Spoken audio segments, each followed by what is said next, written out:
غسل کب فرض ہوتا ہے اور غسل کا طریقہ کیا ہے؟ رسول اللہ صلی اللہ علیہ وسلم نے فرمایا ان اللہ لا یستحیی من الحق، اللہ تعالیٰ حق بات کو بیان کرنے سے حیا نہیں کرتے۔ تو غسل کے جو مسائل ہیں ان میں بھی بعض دفعہ کچھ ایسی باتیں آتی ہیں جو بظاہر حیا کے خلاف ہیں، لیکن علم کی ایک بات ہے، سیکھنے اور سکھانے میں حیا اگر کریں گے تو پھر ظاہر ہے ساری زندگی جاہل رہے گا انسان۔ اور غسل کے مسائل سیکھنا اس لیے ضروری ہے کہ غسل جب فرض ہوتا ہے تو جب تک مکمل غسل نہ ہو آپ کی نماز ادا نہیں ہوتی۔ رسول اللہ صلی اللہ علیہ وسلم نے فرمایا الماء من الماء، حدیث ہے کہ غسل فرض ہوتا ہے خواہش نفس کے ساتھ جسم سے منی خارج ہونے سے۔ مرد پہ غسل کب فرض ہوگا؟ جب اس کے جسم سے شہوت کے ساتھ منی خارج ہو۔ منی بالکل سفید رنگ کی چیز ہے، ایک ہوتی ہے مزی۔ شہوت پیدا ہونے سے اگر کسی کے مرد یا عورت کے صرف رطوبت خارج ہونا شروع ہو گئی اس سے غسل فرض نہیں ہوتا۔ جب تک مکمل شہوت پوری نہیں ہو جاتی اور مادہ منویہ خارج نہیں ہو جاتا، چاہے احتلام کی صورت میں ہو یا کسی بھی طرح سے ہو۔ مردوں کے ساتھ چونکہ یہ بہت زیادہ ہوتا ہے نائٹ فال کی صورت میں، مردوں پر غسل کی یہ صورت بہت زیادہ فرض ہوتی ہے۔ جیسے ہی بلوغت ہوتی ہے تو احتلام شروع ہو جاتا ہے، ہفتے میں 1 دفعہ 2 دفعہ 3 دفعہ، بعض نوجوانوں کو روزانہ بھی 2 دفعہ ہوتا ہے، جبکہ خواتین میں یہ والے غسل کی صورت بہت ہی کم ہوتی ہے کہ ان کو نائٹ فال ہو یا اس طرح سے غسل فرض ہو۔ ہزاروں میں کسی ایک عورت کے ساتھ ایسا ہوتا ہے۔ ایک صورت تو یہ ہے غسل فرض ہونے کی۔ دوسری صورت کیا ہے کہ جب انسان اپنی زوجہ کے ساتھ ملاپ کرے اور انٹرکورس ہو جائے، چاہے اس صورت میں ڈسچارج دونوں میں سے کوئی ہو یا نہ ہو، لیکن دونوں پہ غسل فرض ہو جائے گا، مرد پہ بھی اور عورت پہ بھی۔ یہ تو مردوں کے غسل کے فرض ہونے کا۔ مردوں کے غسل میں ایک چیز یہ بھی ہے کہ اگر آپ نے رات کو نیند کی اور صبح آپ اٹھے اور آپ نے کپڑوں پہ نشان دیکھا، اب آپ کو یہ پتہ نہیں چل رہا کہ یہ منی کا نشان ہے یا مزی کا ہے، تو بھی آپ پر غسل کرنا فرض ہے۔ یہی سمجھا جائے گا کہ یہ آپ خواب میں ڈسچارج ہوئے۔ عورت پر جو غسل فرض ہوتا ہے ایک اور صورت میں ہوتا ہے کہ جب خواتین کو ایام آنا بند ہو جاتے ہیں، حیض یا نفاس سے جب پاک ہو جائیں تو بھی ان پہ غسل فرض ہے۔ یہ تو غسل کی فرضیت سے متعلق احکام تھے۔ کچھ چیزیں ایسی ہیں جن میں غسل سنت ہے، فرض نہیں ہے۔ جمعہ کے دن غسل کرنا رسول اللہ صلی اللہ علیہ وسلم نے بہت زیادہ تاکید کی ہے۔ سنت کی 2 قسمیں ہیں، سنت مؤکدہ اور سنت غیر مؤکدہ۔ مؤکدہ وہ ہوتی ہیں کہ جن کو چھوڑنے کا اگر کوئی معمول بنا لے تو گناہ کا خطرہ ہے اور ایسا شخص قابل ملامت ہے، اسے شریعت ملامت کرتی ہے، برا بھلا کہتی ہے۔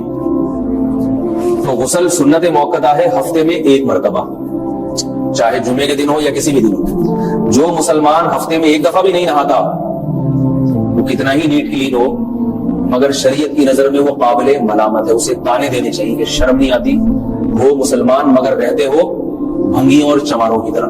ملامت تو اسی کو کہتے ہیں۔ اس کی دلیل رسول اللہ صلی اللہ علیہ وسلم نے فرمایا، صحیح حدیث ہے، حق علی کل مسلم ان یغتسل کل اسبوع مرۃ، کہ ہر مسلمان پر لازم ہے کہ وہ ہفتے میں کم از کم 1 مرتبہ غسل کرے۔ ہر مسلمان پر لازم ہے، چاہے اس میں غسل فرض نہ بھی ہو۔ اور کس دن بہتر ہے؟ جمعہ کے دن۔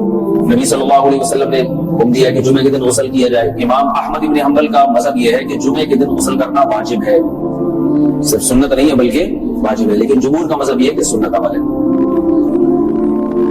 غیر مسلم جب اسلام قبول کرتا ہے تو اس وقت بھی اس کے لیے غسل کرنا سنت ہے۔ جب ہم مردے کو نہلاتے ہیں تو جو مردے کو نہلائے اس کے لیے بھی خود غسل کرنا افضل ہے، سنت عمل ہے۔ عید کے دن غسل کرنا سنت عمل ہے۔ تو یہ وہ تمام مواقع ہیں جن میں غسل کرنا رسول اللہ صلی اللہ علیہ وسلم کی سنت ہے۔ غسل کا طریقہ کیا ہے؟ غسل میں 3 چیزیں فرض ہیں، منہ بھر کے کلی کرنا، ناک میں پانی ڈالنا کہ ناک کی جو نرم جگہ ہے یہ اچھی طرح تر ہو جائے، اور پورے جسم پہ 1 مرتبہ پانی بہا دینا کہ جسم میں بال کے برابر جگہ بھی خشک نہ رہے۔ یہ تو ہے فرض، یعنی یہ کام کسی نے کسی بھی طرح سے کر لیا غسل ادا ہو جائے گا، چاہے اس کی نیت غسل کی تھی یا نہیں تھی۔ کوئی آدمی چلتا ہوا جا رہا ہے، پھسل کے تالاب میں گر گیا، پورے غوطے کھا کے باہر نکلا، کلی کر لے اور ناک میں پانی ڈال لے تو غسل اس کا ادا ہو جائے گا۔ البتہ چونکہ نیت نہیں تھی لہذا غسل کا ثواب نہیں ملے گا، ثواب نیت کے بغیر نہیں ملتا انسان۔ دلائل اس کے الگ موضوع ہے کہ اس کی دلیل کیا ہے کہ بغیر نیت کے بھی غسل ہو جاتا ہے، لیکن میں نے بتایا دلائل کا سیشن نہیں ہے، اس میں پھر بات لمبی ہو جائے گی۔ تو یہ تو ہے فرض، پورے جسم پہ پانی بہانا، کلی اور ناک میں پانی۔ سنت طریقہ کیا ہے؟ رسول اللہ صلی اللہ علیہ وسلم غسل کیسے کرتے تھے؟ سنت طریقہ جس پہ جو اختیار کرنا چاہیے وہ طریقہ یہ ہے کہ جب آپ غسل کے لیے بیٹھیں تو سب سے پہلے وہ جگہ دھوئیں جہاں نجاست اور ناپاکی لگی ہوئی ہے۔ نائٹ فال ہوا، کسی کو احتلام ہوا، تو جہاں جہاں گندگی لگی ہے پہلے اس جگہ کو دھوئیں، استنجا کریں، شرمگاہ کو دھوئیں اچھی طرح، سمجھ رہے بات؟ اس کے بعد ہاتھ دھوئیں اور مکمل وضو کریں، جیسے ہم عام حالات میں وضو کرتے ہیں۔ مکمل وضو کرنے کے بعد دائیں کندھے پہ پانی ڈالا، لیفٹ سائڈ پہ پانی ڈالا۔ پہلے زمانے میں تو چلو سے غسل ہوتا تھا، ہاتھ دھو لیے تو اب چلو سے پانی لے کے یہاں ڈالا جا رہا ہے، چلو سے پانی لے کے یہاں ڈالا جا رہا ہے، پورے جسم پہ ملا جا رہا ہے، اور چلو سے پانی لے کے 3 دفعہ سر پہ ڈالا جا رہا ہے۔ تو آج کل چلو ولو تو ہے نہیں، شاور کے نیچے جا کے کھڑے ہو جاتے ہیں، تو اس میں یہ کہ شاور کھولے اس میں کھڑے ہو جائے، سارے چلو اس میں خود بخود ہی ہو جائیں گے، پورے جسم پہ پانی بہ جائے گا۔ نبی صلی اللہ علیہ وسلم کے دور میں یہ جدید چیزیں نہیں تھی، شیمپو اور صابن، تو آپ صلی اللہ علیہ وسلم بیری کے پتوں سے غسل کی ترغیب دیا کرتے تھے۔ بیری کے پتوں کو اگر پانی میں پکایا جائے تو پانی میں میل کچیل صاف کرنے کی صلاحیت بہت بڑھ جاتی ہے۔ ہمارے زمانے میں اس تکلف کی ضرورت نہیں ہے، صابن ملتے ہیں اس سے نہایا کریں، باہر کہنے کا مقصد یہ آپ لوگوں سے۔ تو یہ سنت طریقے سے غسل ہو جائے گا آپ کا، سمجھ رہے ہیں بات کو؟ سب سے پہلے استنجا کیا، اس کے بعد وضو کر لیا، اس کے بعد غسل کر لیا۔ اگر کسی نے غسل میں وضو نہیں کیا اور ویسے ہی پورے جسم پہ پانی بہا دیا تو بھی اس کا وضو خود بخود ہو جائے گا، اس غسل سے وہ نماز پڑھ سکتا ہے۔ بعض لوگ غسل کرنے کے بعد دوبارہ وضو کر رہے ہوتے ہیں، اس کی ضرورت نہیں ہے، کیونکہ جب غسل کرتے ہیں تو وضو والے اعضاء تو خود بخود اس میں دھل جاتے ہیں۔ یہ ہے غسل کا طریقہ۔ وضو کیسے ٹوٹتا ہے؟ جن چیزوں سے غسل فرض ہوتا ہے ان چیزوں سے وضو تو بہرحال ٹوٹتا ہی ہے، اس کے علاوہ بھی وضو ٹوٹتا ہے۔ اس سے پچھلے لیکچر میں نے کچھ تفصیل بتائی تھی کہ نجاست جسم سے کہیں سے بھی خارج ہو جائے یا نجاست نکل کے بہہ پڑے، اگر قضاء حاجت کی جگہوں سے نجاست خارج ہوئی ہے تو نظر بھی آ جائے وضو ٹوٹ جائے گا، اور قضاء حاجت کے علاوہ جگہوں سے اگر نجاست خارج ہوئی ہے، خون وغیرہ ہے جیسے، تو جب تک نکل کے بہے گا نہیں تو اس وقت تک وضو نہیں ٹوٹے گا۔ سمجھنے بات کو؟ وضو کا طریقہ کیا ہے؟ سب سے پہلے دونوں ہاتھوں کو دھویا جائے، 3 دفعہ کلی کی جائے، مسواک کی جائے، 3 دفعہ ناک میں پانی ڈالا جائے، پھر پورے چہرے کو، پیشانی یہ جو ہے جہاں سے پیشانی ہماری شروع ہو رہی ہے اور تھوڑی کے نیچے، تھوڑی جہاں ختم ہو رہی ہے، اور ایک کان کی لو سے دوسرے کان کی لو تک 4 اعضاء ہیں وضو میں دھونا فرض ہے۔ ایک چہرہ، نمبر 2 بازو، نمبر 3 سر کا مسا، چوتھا ہی سر، اور نمبر 4 پاؤں کو دھونا۔ اس کی دلیل قرآن مجید کی مشہور آیت ہے فَاغْسِلُوا وُجُوهَكُمْ وَأَيْدِيَكُمْ إِلَى الْمَرَافِقِ۔ اللہ فرماتے ہیں ایمان والو جب نماز کا ارادہ ہو تو اپنے چہروں کو اور اپنے ہاتھوں کو دھو، سر کا مسا کرو اور پاؤں کو ٹخنوں سمیت دھو۔ دھونے کا حکم ہے قرآن مجید میں۔ البتہ سر کے بارے میں یہ نہیں ہے پورے سر کا مسا کرو، بلکہ آ رہا ہے وَامْسَحُوا بِرُؤُوسِكُمْ، با کا لفظ ہے، با آتی ہے تبعیض کے لیے کہ سر کے بعض حصے کا مسا۔ اب بعض حصے کا قرآن حدیث میں کہیں تذکرہ نہیں ہے، اس میں فقہاء کرام کے اجتہادات ہیں۔ امام شافعی فرماتے ہیں تھوڑا سا بھی ٹچ کر لیا سر کو ہو جائے گا، امام ابو حنیفہ فرماتے ہیں نہیں، کم از کم 1/4 کا ہونا ضروری ہے۔ سب کے اپنے اپنے دلائل ہیں، ان دلائل میں نہیں جاتا۔ فقہ حنفی کو جو فالو کرنے والے ہیں تو ان کو چاہیے کم از کم 1/4 سر کا مسا، یہ فرض ہونے کے لیے ضروری، مگر سنت کیا ہے؟ پورے سر کا مسا۔ نبی صلی اللہ علیہ وسلم دونوں ہاتھوں کو بھگو کے پورے سر کا مسا کرتے تھے ایسے، سمجھ رہے بات کو؟ اور مسا کے جو یہ ٹیکنیکل طریقے ہیں کہ آپ یوں پہلے انگلی بنائیں، پھر یوں لے کر جائیں، پھر یوں گھما کے لائیں، پھر یوں، یہ ٹیکنیکل طریقے حدیث سے ثابت نہیں۔ مسا کا طریقہ کیا ہے؟ بھیگا ہوا ہاتھ لے کے ایسے پورے سر کو ہو گیا۔ پھر حدیث میں یہ بھی ہے کہ یوں لے جاؤ اور یہ بھی ہے کہ 2 واپس بھی لے کر آؤ، دونوں طرح سے ثابت۔ تو ایسے بھی کر سکتے ہیں کہ یوں لے جائیں، اور ایسے بھی کر سکتے ہیں لے کے جائیں اور پھر واپس بھی لے آئیں، دونوں طریقے جائز ہیں، لیکن کم از کم سنت اتنی ہے کہ پورے سر کا مسا ہونا چاہیے۔ بعض لوگوں کو شو مارنے کا شوق ہوتا ہے، اگر وہ واپس لائیں تو بال ان کے خراب ہو جاتے ہیں، کہتے ہیں یار یہ پھر مسئلہ خراب ہو جائے گا، تو پھر ایسے لوگ صرف یوں ہی لے جائیں کافی ہے۔ افضل تو یہ کہ یوں بھی لے جائیں، دونوں طرح سے صحیح ہے، دونوں حدیث سے ثابت ہے۔ سمجھ رہے بات کو؟ یہاں ایک اہم مسئلہ بتا دوں، قرآن مجید نے پاؤں کو دھونے کا حکم دیا ہے، پاؤں پہ مسا کرنے کا حکم نہیں دیا، اور حدیث میں خفین پر مسا کرنے کا حکم ہے۔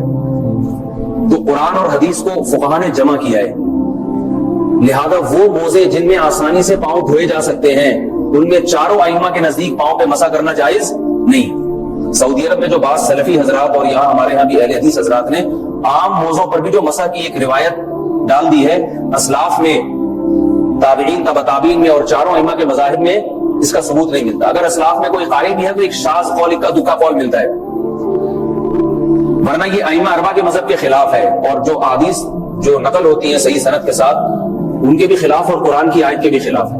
اس لیے کسی نے عام ساکس پہ اگر مسح کر لیا، جو عام طور پہ آفس پہن کے جاتے ہیں لوگ، اس میں تو پاؤں آپ اگر ساکس کو پانی کے نیچے رکھے پورا پاؤں دھل جائے گا آرام سے. تو وہاں کیا ہو رہا ہے کہ قرآن مجید کے حکم کی مخالفت لازم آ رہی ہے، آپ پاؤں دھو نہیں رہے. تو اس لیے ہم یہ سمجھتے ہیں کہ اس صورت میں نماز ادا نہیں ہوگی. سعودی عرب میں بعض سلفی حضرات نماز پڑھاتے ہیں، وہ ایسے ہی کرتے ہیں کہ عام ساکس پہ مسح کر کے نماز پڑھا لیتے ہیں.